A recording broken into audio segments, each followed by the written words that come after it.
Assalamualaikum warahmatullahi wabarakatuh. Kami dari kelompok 4 akan memaparkan materi tentang model regresi dengan variabel independen kualitatif mata kuliah ekonometrika.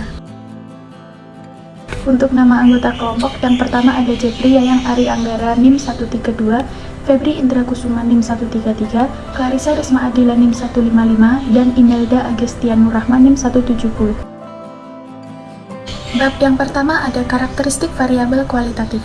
Di dalam regresi, kita bisa memasukkan variabel kualitatif ke dalam model regresi.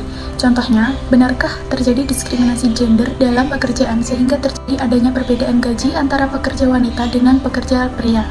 Variabel kualitatif ini mengidentifikasikan ada tidaknya sebuah atribut. Persoalan bagaimana atribut yang bersifat kualitatif ini diberlakukan sehingga metode regresi bisa diaplikasikan. Salah satu metode untuk mengkuantitatifkan atribut yang bersifat kualitatif tersebut dengan cara membentuk variabel yang sifatnya artifisial atau dummy ke dalam model persamaan regresi dengan mengambil nilai 1 atau 0. Misalnya, kita ingin menguji benarkah ada isu gender dalam hal pekerjaan, yaitu apakah memang terjadi perbedaan gaji antara karyawan pria dan wanita. Maka persamaan model regresinya dapat ditulis YI sama dengan B0 plus B1D plus EI, di mana Y merupakan gaji karyawan tahunan dan D1 jika karyawan pria dan D0 jika karyawan wanita. Persamaan ini adalah model regresi sebagaimana model regresi sederhana pada bab sebelumnya, kecuali variabel independennya bersifat kualitatif. Variabel kualitatif ini kemudian dikuantitatifkan dengan teknik variabel dummy. Model tersebut menjelaskan apakah jenis kelamin akan berpengaruh terhadap gaji karyawan dengan asumsi variabel lain selain jenis kelamin dianggap tetap. Hipotesis nol pada persamaan ini adalah tidak ada diskriminasi jenis kelamin, karena residualnya memenuhi asumsi OLS. Kita dapat mengestimasi persamaan tersebut dengan metode OLS. Setelah diestimasi, kemudian kita dapat menentukan apakah estimator B1 secara statistik signifikan melalui uji T. Jika parameter estimasi dalam regresi yakni B1 signifikan terhadap statistik, maka memang terjadi perbedaan gaji antara karyawan wanita dan karyawan pria. Dari persamaan tersebut, maka nilai rata-rata dari masing-masing karyawan pria dan wanita seperti yang tertera pada kolom. Regresi dengan satu variabel kualitatif. Jadi regresi dengan satu variabel kualitatif itu memiliki dua jenis data. Yang pertama adalah variabel kualitatif dengan data cross section, di mana data tersebut sering ditemui pada penelitian psikologi dan juga bisnis, tetapi jangan dalam penelitian ekonomi, karena dalam penelitian ekonomi itu biasanya menggunakan variabel independen yang bersifat kuantitatif maupun kualitatif. Untuk lebih memperjelas, contohnya seperti berikut, yaitu menggabungkan variabel independen yang kuantitatif, misalnya masa kerja karyawan, yang dimana rumusnya adalah YI sama dengan beta 0 ditambah beta 1 DI plus beta 2 XI plus EI, dimana beta 1 lebih besar daripada 0, beta 2 lebih besar daripada 0, dimana YI sama dengan gaji karyawan, XI sama dengan masa kerja, DI sama dengan 1 untuk pria, dan DI sama dengan 0 untuk wanita. Pada persamaan tersebut, variabel dummy-nya mempunyai dua kelas, yaitu pria dan juga wanita.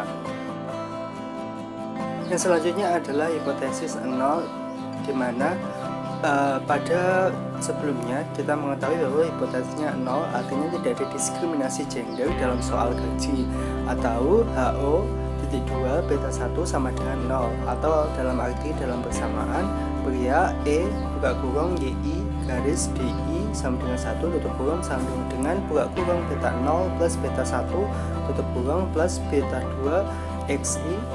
Lalu untuk wanita sama dengan buka kurung YI garis DI sama dengan 0 tutup kurung sama dengan beta 0 plus beta 2 XI. Lalu jika ada lebih dari dua kelas, misalnya variabel gender diganti dengan variabel tingkat pendidikan, yaitu S1, S2, dan juga S3, maka ada dua variabel dummy atau disimbolkan dengan YI sama dengan beta 0 ditambah beta 1 D1 I plus beta 2 D2 I plus beta 3 XI plus EI, di mana YI sama dengan gaji dosen, XI sama dengan masa kerja, D1I sama dengan 1 jika S2, dan D1I sama dengan 0 jika tidak, D2 D2I sama dengan 1 jika S3 dan D2I sama dengan 0 jika tidak. Hipotesis 0 ini tidak ada diskriminasi dalam soal gaji berdasarkan tingkat pendidikan yang dinyatakan sebagai HO sama dengan beta 1 sama dengan 0 dan juga beta 2 sama dengan 0. Dalam persamaannya sebagai berikut: S3 sama dengan E buka kurung YI garis D1I sama dengan 0, D2I sama dengan 1, XI tutup kurung sama dengan buka kurung beta 0 plus beta 2 tutup kurung plus beta 3 XI S2 E sama dengan buka kurung YI garis D1I sama dengan 1, D2I sama dengan 0, X1 tutup kurung sama dengan buka kurung beta 0 plus beta 1 tutup kurung plus beta 3 XI S1 E sama dengan buka kurung YI garis D1I sama dengan 0,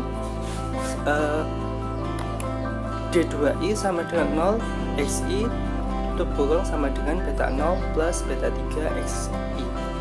Yang selanjutnya adalah regresi dengan satu variabel kualitatif dengan data time series, di mana data time series ini biasanya banyak sekali berhubungan dengan pekerjaan ekonometrika. Misalnya, ini juga adalah perbedaan waktu terhadap perilaku impor Indonesia sebelum 1997 dan juga sesudah 1997, di mana jika dirumuskan YT sama dengan beta 0 plus beta 1 DT plus beta 2 XT plus ET, di mana beta 1 lebih besar daripada 0, beta 2 lebih kecil daripada 0, di mana YT sama dengan impor, XI sama dengan GDP real, lalu DT sama dengan 0 untuk sebelum 1997 dan DT sama dengan 1 untuk sesudah 1997.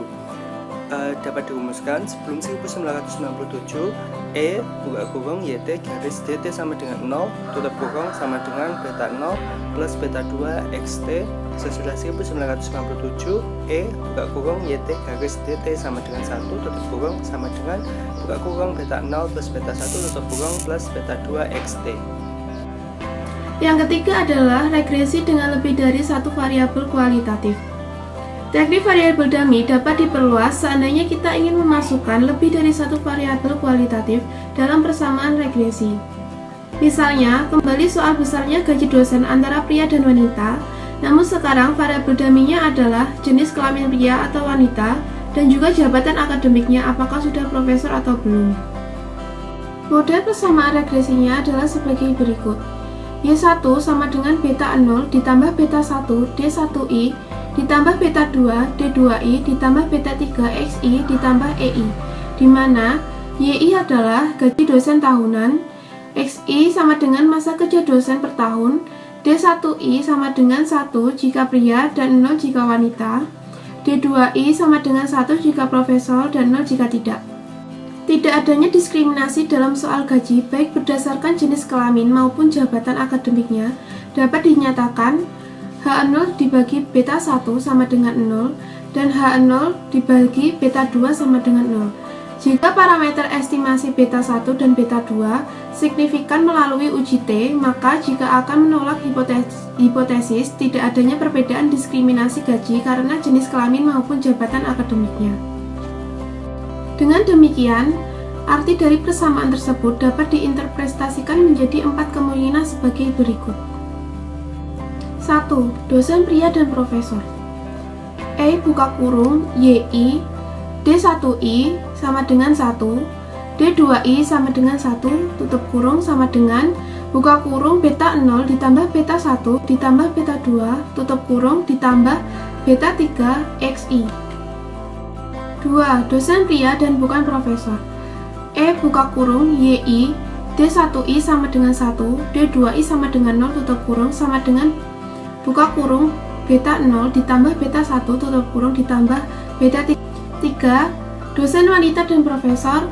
E buka kurung YI D1I sama dengan 0, D2I sama dengan 1 tutup kurung sama dengan buka kurung beta 0 ditambah beta 2 tutup kurung ditambah beta 3 XI. 4. Dosen wanita dan bukan profesor.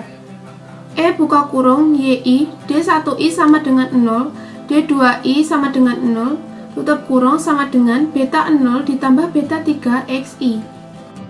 Beberapa hal yang perlu diperhatikan dalam menggunakan teknik variabel dummy dalam mengkuantitatifkan variabel kualitatif antara lain, Yang pertama, kalau ada dua kategori, maka hanya digunakan satu variabel dummy karena satu variabel dummy sudah mampu membedakan dua atribut. Yang kedua, nilai 1 dan 0 pada variabel dummy bersifat manasuka atau arbiter. Yang ketiga, kelompok atau kategori dalam variabel dummy yang bernilai 0 merupakan kategori dasar sebagai kelompok pengontrol. Yang keempat, koefisien beta 1 pada variabel dummy disebut koefisien intercept pembeda karena ini menunjukkan beberapa besar perbedaan intercept yang bernilai 1 dengan intercept dari kelompok pengontrol. Selanjutnya, perbandingan dua regresi pendekatan variabel dummy. Variabel dummy disebut juga variabel indikator, biner kategori kualitatif, boneka, atau variabel dikotomi. Nama lain regresi dummy adalah regresi kategori. Regresi ini menggunakan prediktor kualitatif atau yang bukan dummy dinamai prediktor kuantitatif. Persamaan regresi biasanya menggunakan simbol Y untuk variabel tak bebas atau dependent variable dan X variabel bebas atau independent variable. Variabel X bisa lebih dari satu atau multivariat, baik X maupun Y bisa berubah variabel kualitatif. Variabel dummy hanya mempunyai dua nilai yaitu 1 dan nilai 0, serta diberi simbol D. Dummy memiliki nilai 1 atau D sama dengan 1 untuk salah satu kategori dan 0 D sama dengan 0 untuk kategori yang lain. D sama dengan 1 untuk suatu kategori laki-laki, kulit putih, sarjana, dan sebagainya. D sama dengan 0 untuk kategori yang lain seperti perempuan, kulit berwarna, non-sarjana, dan sebagainya. Nilai 0 biasanya menunjukkan kelompok yang tidak mendapatkan sebuah perlakuan dan 1 menunjukkan kelompok yang mendapat perlakuan. Dalam regresi berganda, aplikasinya bisa berupa perbedaan jenis kelamin, 1 sama dengan laki-laki, 0 sama dengan perempuan. Ras, 1 sama dengan kulit putih, 0 sama dengan kulit berwarna. Pendidikan, 1 sama dengan sarjana, dan 0 sama dengan non sarjana. Model matematika regresi berganda dengan variabel dummy. Variabel dummy digunakan sebagai upaya untuk melihat bagaimana klasifikasi dalam sampel berpengaruh terhadap parameter pendugaan. Variabel dummy juga mencoba membuat kuantifikasi dari variabel kualitatif. Pertimbangannya bisa dilihat pada gambar di bawah ini, yaitu yang pertama ada model dummy intercept, model dummy slope, dan model dummy kombinasi. Pada model dummy intercept yaitu Y sama dengan A ditambah BX ditambah C D1. Untuk model dummy slope yaitu Y sama dengan A ditambah BX ditambah C D1X. Untuk yang kombinasi Y sama dengan A ditambah BX ditambah C D1X. Pemanfaatan regresi berganda dengan variabel dummy. Tujuan menggunakan regresi berganda dummy adalah memprediksi besarnya nilai variabel tergantung atau dependent atas dasar satu atau lebih variabel bebas atau independen, di mana satu atau lebih variabel bebas yang digunakan bersifat dummy. Variabel dummy merupakan variabel yang digunakan untuk membuat kategori data yang bersifat kualitatif atau data kualitatif tidak memiliki satuan ukuran. Agar data kualitatif dapat digunakan dalam analisa regresi, maka harus lebih dahulu ditransformasikan ke dalam bentuk kuantitatif. Dalam kegiatan penelitian, ada variabel yang akan diukur bersifat kualitatif, sehingga muncul kendala dalam pengukuran. Dengan adanya variabel dummy tersebut, maka besaran atau nilai variabel yang bersifat kualitatif tersebut dapat diukur dan diubah menjadi kuantitatif. Untuk menjelaskan perbedaan dua garis regresi dengan teknik variabel dummy ini, misalnya kita ingin menguji apakah yang terjadi perbedaan perilaku impor masyarakat sebelum krisis dan selama krisis. Atau dengan kata lain, kita ingin mengetahui apakah terjadi perbedaan garis regresi baik dilihat dari perbedaan slope atau intercept sebelum dan selama krisis ekonomi.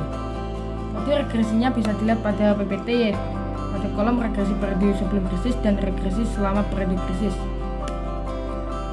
Dan untuk selanjutnya bisa dilihat di PPT, yaitu jika kita melakukan regresi persamaan secara terpisah, maka kita akan mendapatkan 4 kemungkinan hasil, yaitu kedua garis regresi sama, kedua garis regresi berbeda dalam hal intercept sedangkan slope-nya sama, kedua garis regresi berbeda dalam hal slope sedangkan intercept-nya sama, dan yang keempat kedua garis regresi berbeda baik intercept-nya maupun slope-nya.